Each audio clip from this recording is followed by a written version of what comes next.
As they said, you were very successful in getting students to read in class in preparation to coming in the classroom. As a teacher, I've tried to do the same thing, to have students read in preparation that they might have a better learning experience and come prepared to not only ask questions but to share ideas.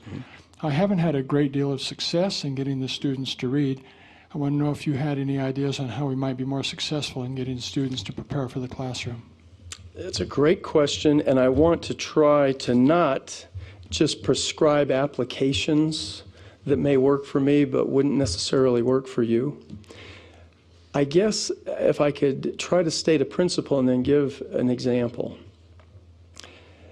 If you invite them in, and sometimes in teaching in the church we don't invite people in, we push them away. We push them away playing a game called Guess What's in My Head. Everybody know this game? It's a dumb game. And if I could be so bold, it's my observation that the Holy Ghost is rarely there when you're playing Guess What's in My Head. Guess what's in my head is there are 3 basic elements in the baptismal covenant. And then you nail somebody. Sister Dalton, stand up and tell us the 3 elements of the baptismal covenant. Well, Sister Dalton knows that until she's called on by a member of the Quorum of the 12 in a worldwide broadcast. At which point she can't remember her name. So we put people on the spot and then we coach them. Oh, now come on, Sister Dalton, we know you can do this. Yeah, ratchet up the heat on her. And then the inexperienced teacher poses the question again 16 different ways. And now the poor student is totally befuddled, thinking, okay, I messed up the first question, so now I got a whole bunch of other ones, and I'm kind of panicked here, and I can't remember any of them. So we just blow them away. If you ask a student, if you read a verse and you simply pose a question that invites them in, what stands out to you in this verse? What do you learn from this verse?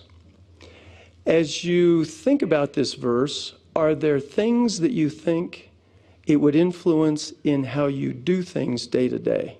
Those are just 3 examples. But there's no right or wrong answer. You're not just throwing it wide open. You're trying to find out where that student is in terms of, what do you think about this verse? Or what stands out to you? And as you're listening and observing and discerning while that student is talking, the Holy Ghost is helping you know where to go next. The other thing is, I just think sometimes, without being dogmatic or rigid, we don't expect enough of these young people. And I think it's not unrealistic, it is not unreasonable to say, you have as much responsibility for the success of all of our learning in this classroom as I do. In fact, you have more.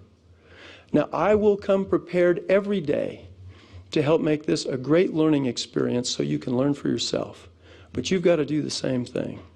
In your way, you help them understand that and hold them to it. And you don't beat them up, you don't pound them. But you just let them know that that's the expectation.